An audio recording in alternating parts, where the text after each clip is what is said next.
Oi, gente, que prazer estar com vocês mais uma vez e falar sobre as sessões 94 a 97 de Doutrina e Convênios para a salvação de Sião. Eu acho que vocês já perceberam que a cada vídeo eu sempre falo: essa sessão é espetacular, essa sessão é maravilhosa. E eu tenho percebido que é assim com o nosso estudo das Escrituras. Cada sessão ela nos traz novos conhecimentos, nos ajuda a sentir o Espírito e é a vontade do Senhor para a nossa vida. Então é impossível a gente não se emocionar, não sentir o Espírito quando a gente mergulha nesse estudo das Escrituras. E com essas sessões não foi diferente.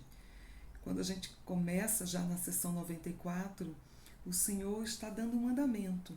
Ele está falando como deveria ser planejada, como deveria ser construída, né? O plano de execução para a cidade de Sião, ou estaca de Sião. Então ele especifica que esse planejamento, esse plano para a cidade, não era um plano comum, não era a maneira dos homens, não era feita a maneira tradicional, mas era feita a maneira dele. E é muito interessante quando a gente vai ver sobre os Estados Unidos, as grandes cidades que estavam surgindo nessa época, eram todas cidades planejadas. Mas essa cidade de Sião, ela era diferente das outras, porque ela foi planejada à medida do Senhor.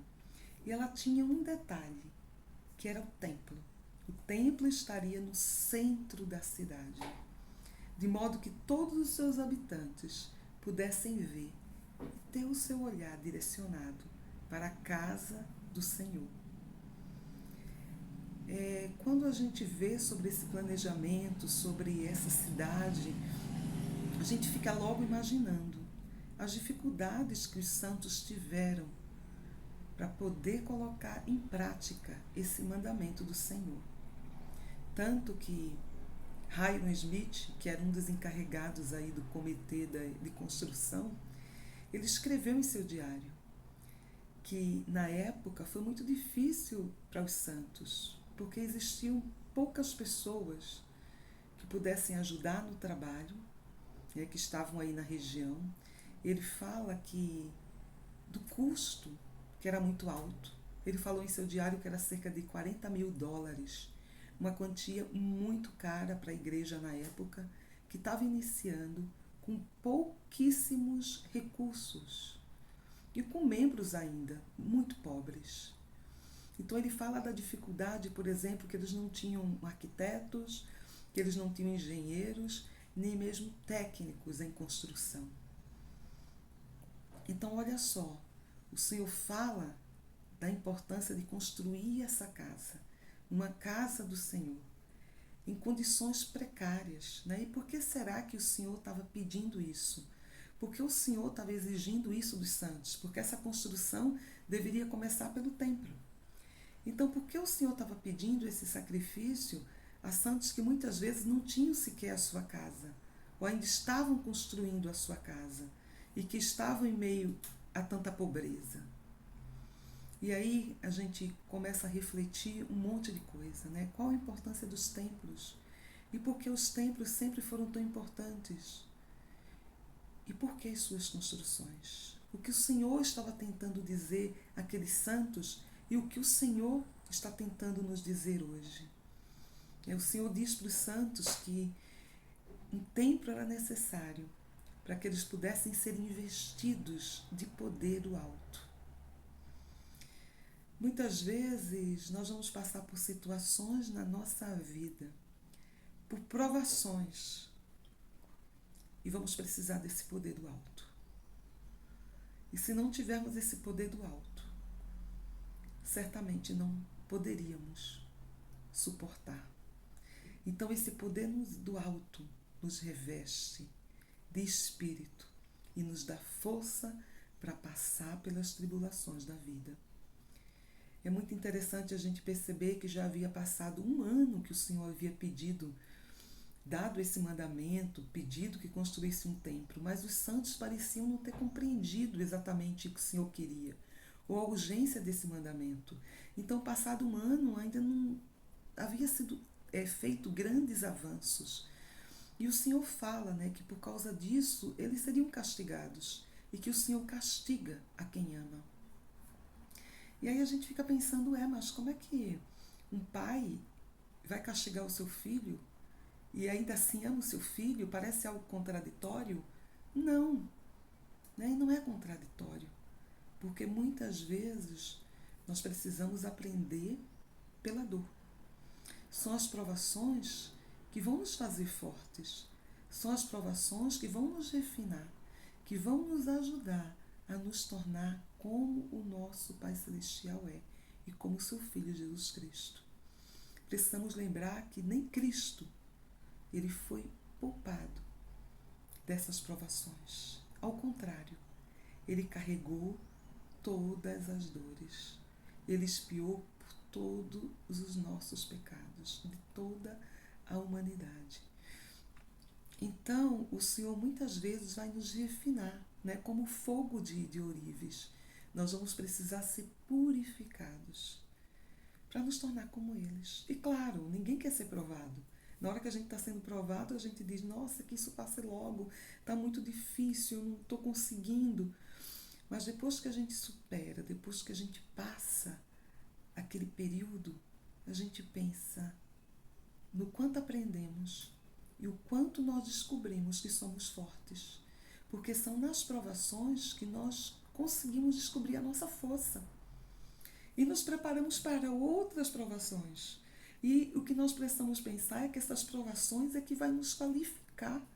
É a maneira como nós reagimos a essas provações que nós nos qualificaremos para herdar um reino celestial. Então, quando nós temos uma casa erguida ao Senhor, uma casa de adoração, esse templo sagrado aqui, que revela toda a nossa adoração e respeito pelo nosso Pai Celestial, ele está sendo construído em nosso benefício. É no templo que nós esquecemos o mundo. É no templo que nós encontramos força para aquilo que muitas vezes nós não conseguimos. E essa lição me fez lembrar tantas coisas. Me fez lembrar, por exemplo, quando eu mudei para São Paulo. Na época eu mudei e eu deixei meu emprego, deixei a Universidade Federal e vim para São Paulo para casar.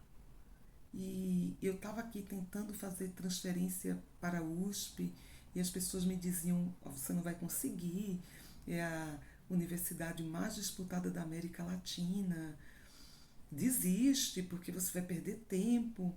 E em meio a toda essa turbulência de mudança de cidade, de tentar, né, prosseguir estudando, eu não teria condições de pagar uma universidade particular, de ter deixado a minha família. E o que acontece? O meu prometido acaba, o casamento. Então, na época, isso pareceu uma provação tão grande para mim. E ao mesmo tempo eu pensava, e agora? Será que eu vou conseguir essa transferência?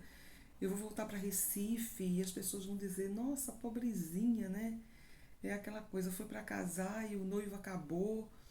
Então, gente, foi uma época tão difícil e eu lembro que eu fui ao templo. E que o templo foi um bálsamo na minha vida. Então eu me inscrevi na USP para as provas de transferência. Olha, eu não tinha trazido um livro, porque não cabia na bagagem. E um bibliotecário que mal me conhecia, ele me emprestou os livros, eu nem tinha carteirinha da biblioteca, ele confiou em mim. Ele me emprestou uns 6 livros na época, cada livro maior que o outro, que eu achava que podia me ajudar mais naquela prova, entre os livros que estavam na bibliografia. E quando eu olhava os livros, eu não sabia nem por onde começar. Então eu me senti tão desanimada e eu fui ao templo. E quando eu fui ao templo, eu senti claramente, não se preocupe, vai dar tudo certo. Você vai conseguir passar nessa prova. Eu não sabia como, né? Eu só sei que no dia da prova, nós tínhamos lá, acho que 2 ou 3 salas completas de candidatos, mais de 100 pessoas concorrendo à prova de transferência. E eu sei que quando eu fui ver o resultado, meu nome estava lá. Eram 3 vagas apenas. E eu tenho uma certeza. Eu não consegui aquela vaga porque eu era melhor, porque eu era mais inteligente, mas porque o Senhor estava do meu lado. E eu senti isso quando eu fui ao templo. Então, quantas vezes no templo a gente vai ter esse bálsamo para a nossa vida? A gente vai ter esse conforto que a gente precisa e que muitas vezes o mundo não vai dar.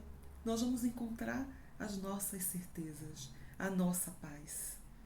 E aí eu fiquei pensando, hoje eu olho essa experiência para trás e eu penso assim, nossa, né, quantas outras coisas vieram que foram muito maiores do que aquela situação. E de como eu precisei me preparar para provações muito maiores do que aquela. Então é assim na nossa vida. A gente vai passar por uma provação e às vezes a gente pensa, isso é o fim, é a última coisa que poderia acontecer na sua vida. E depois você descobre que tem muito maiores, muito piores. E que tudo que o Senhor está fazendo, ou tudo que o Senhor está tentando, é dizer, aprenda, seja forte. Eu vou te investir com o poder do alto. Seja obediente, faça o correto. Então, nos mares de incertezas, nos períodos de turbulência, mais que tudo, precisamos ir ao templo. Precisamos sempre, mas principalmente nesses momentos tão difíceis. Então o Senhor está dizendo para aquele povo, olha, construa uma casa, se arrependam, faça a sua parte. E eles tinham tão poucos recursos, né? E é impressionante como o Rai não vai lá sem dinheiro, mas ele tinha uma pá. E com essa pá ele começa a cavar o alicerce, a construção do templo.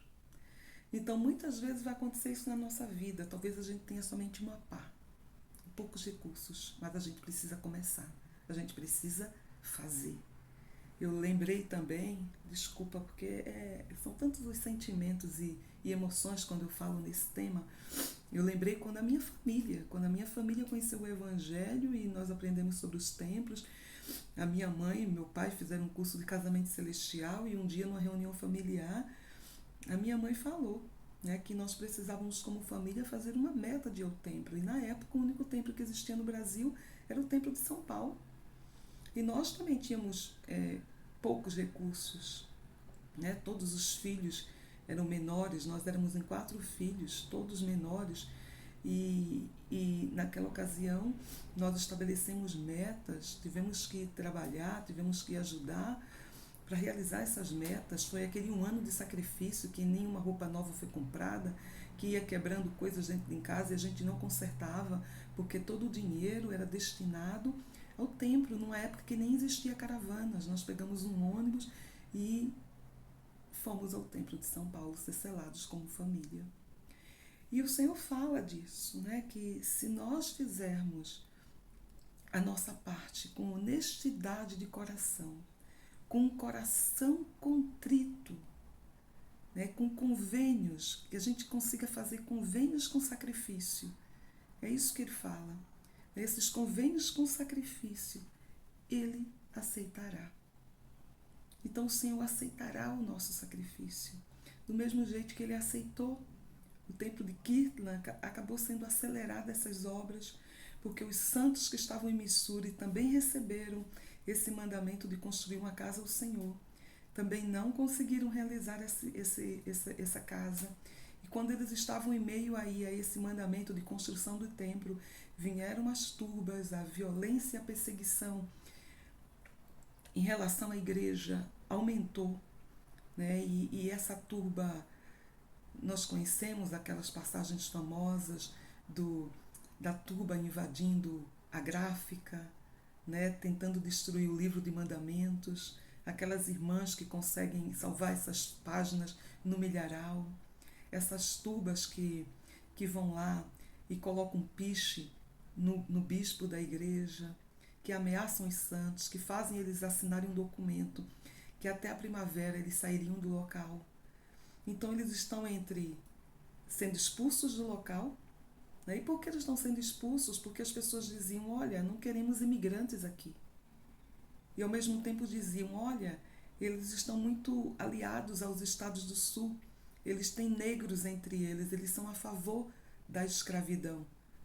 E o Missouri é um estado conhecido por ser contra essa abolição da escravidão, né? E os santos eram a favor, né, que os escravos fossem livres. Então gerou toda uma espécie aí de conflito de ideais políticos, religiosos. Então eles queriam o diferente longe. Então nesse momento os santos estavam: vamos construir uma casa ao Senhor quando estamos sendo expulsos. E no final das contas nós sabemos que eles prometeram que esperariam os santos até a primavera, mas mudaram de ideia. Essas tubas invadiram, queimaram todas as casas, os santos foram expulsos, esse templo não conseguiu ser erguido naquela ocasião, né? Então, em Kirtla, eles também estavam com os preparativos para o templo. E aí eles sentiram a necessidade de, em meio a essa perseguição, acelerar essas obras, construir essa casa ao Senhor, para que a obra missionária se expandisse, para que as pessoas pudessem serem fortalecidas e receberem esse poder do alto. E realizar essas investiduras que eram diferentes de hoje, né? Era uma cerimônia muito mais simples a princípio, mas para que eles começassem a receber esse poder. Então é impressionante como o Senhor, ele promete e ele cumpre. De como o Senhor, ele exige muitas vezes dos santos sacrifícios em épocas difíceis. Fé em épocas difíceis. E não vai ser diferente. E claro, né, na hora que a gente está passando uma aprovação, ou na hora que a gente precisa fazer algo que parece muito maior do que a gente pode, tudo isso parece muito difícil. Mas depois que passa, a gente olha para trás e diz: nossa, mas eu fui tão forte, eu consegui fazer isso, que eu achava que não seria possível. E aí, se eu consegui, foi com a ajuda do Senhor. Ele fala que esse é o sentimento que a gente precisa ter, né, em relação à casa do Senhor, um sentimento de gratidão. Então, cada vez que eu vejo templos, né, anúncios, eu acho que não tem nada mais esperado na conferência do que o anúncio de novos templos. É aquela sensação de como esse evangelho é verdadeiro, de como Joseph teve aquela visão de como seria o templo de Kirtland, e quando eles construíram foi exatamente como naquela visão. E não importava se na época não tivessem os arquitetos, os engenheiros, mas o Senhor providenciou todas as coisas. Então, na nossa vida, seja em qualquer campo, profissional, amoroso, qualquer campo, qualquer esfera, muitas vezes nós vamos precisar ter fé primeiro. Muitas vezes vamos precisar pegar a nossa pá e cavar o alicerce, mesmo quando a gente ainda não tem o dinheiro, quando a gente ainda não tem os materiais de construção. Então a gente precisa ir adiante e ter fé. E se nós tivermos, as bênçãos serão inúmeras e nós seremos fortalecidos. Esta semana a minha mãe me lembrou uma experiência muito especial, porque a minha mãe sempre teve um trabalho muito grande de história da família e sempre teve um testemunho muito grande sobre os templos. E desde que o templo de Recife foi dedicado, ela se tornou oficiante e ela foi oficiante de todas as presidências que passaram, ela se manteve por todos os anos aí desde que o templo foi dedicado. E ela me relembrou de quando ela era ainda nova como oficiante, e um dia o templo estava lotado, cheio de pessoas para passar na sessão, e ela foi designada para dirigir, né, ser a irmã que ia oficiar aquela sessão. E ela ficou muito preocupada se ela seria capaz, e ainda mais uma sessão com tanta gente. E ela disse que começou muito nervosa, parece que estava carregando um peso nos seus ombros. Mas de repente, durante a sessão, tudo mudou. Ela disse que viu, que sentiu a avó dela presente naquela sessão. Ela não conseguia visualizar o rosto dela, mas ela sabia que era ela que estava em pé num canto da parede todo o tempo e que dizia para ela no pensamento, que transmitia isso para ela: não se preocupe, eu estarei aqui toda a sessão e eu vou te ajudar. E o mais impressionante é que ela já tinha feito as ordenanças por essa avó, ela já tinha feito tanto o batismo, né, como as investiduras, ela já tinha feito as ordenanças dela. E naquele momento a avó dela estava ali para dizer para ela: fique tranquila, eu vou te ajudar. E a avó estava numa felicidade imensa, era uma alegria enorme. Então minha mãe disse que quando ela sentiu isso e ela visualizou isso, ela ficou calma, calma, e tudo transcorreu maravilhosamente. Naquele dia, ela descobriu que ela era capaz e que tinha alguém do outro lado do véu auxiliando ela. Essa experiência é linda, é maravilhosa. Muitas vezes na nossa vida vamos passar por situações que a gente vai achar: eu não posso, eu não consigo. Mas vai ter sempre anjos do Senhor, pessoas que vão nos abençoar, que vão nos auxiliar, se nós formos dignos, se nós formos puros, se nós tivermos essa honestidade de coração, de fazermos o nosso melhor. Para entrar no templo, o Senhor não requer perfeição. Não tem lá nas perguntas da recomendação: você é perfeito. Mas você precisa estar se esforçando, lutando dia após dia para guardar os mandamentos. Que o Senhor realmente nos abençoe. Essa cidade de Sião, ela pode começar na nossa casa.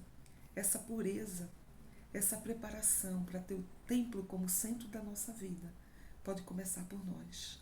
E começa por nós com arrependimento, colocando em prática a expiação de Cristo na nossa vida, tendo um coração realmente contrito, buscando ao Senhor com sinceridade, mudando a nossa vida. Precisamos lembrar que esse Evangelho é um Evangelho de alegria e que está disponível para todos nós. O arrependimento está ali como se fosse um cardápio para que a gente escolha e diga: opa, eu preciso dele, é ele que me purifica, é ele que vai me aperfeiçoar. Esse arrependimento que vai me levar a obras, que vai me levar à ação, a fazer o melhor que eu posso, mesmo que o que eu posso seja simplesmente cavar o alicerce, seja ter uma pá nas mãos. Que o Senhor realmente nos abençoe, que tenhamos cada vez mais o desejo de ser dignos, de ser puros, de ir à sua casa e de ter fé em realizar as coisas à maneira do Senhor. A visão do homem é uma visão muito limitada. O Senhor estava pedindo templos, estava pedindo casas em seu nome, santidades ao Senhor. Que bênção é hoje ter templos espalhados pelo mundo. E muitos deles tão perto da nossa casa. Que o Senhor nos abençoe, para que a gente seja investido desse poder do alto, dessa luz. Quando o Senhor diz que Ele chama, né? Ele chama poucos, porque Ele ordena muitas pessoas, mas poucos são os escolhidos. E por quê? Porque essas pessoas muitas vezes escolhem a escuridão em meio à luz. Então a gente fica pensando: como é que uma pessoa escolhe a escuridão em meio à luz? Não é tão bom sair num sol de meio-dia, mas as pessoas preferem permanecer no escuro. Então que a gente possa lembrar que Cristo é luz, o templo é luz, que a gente prefira a luz na nossa vida. Obrigada, gente. Uma boa semana para todo mundo.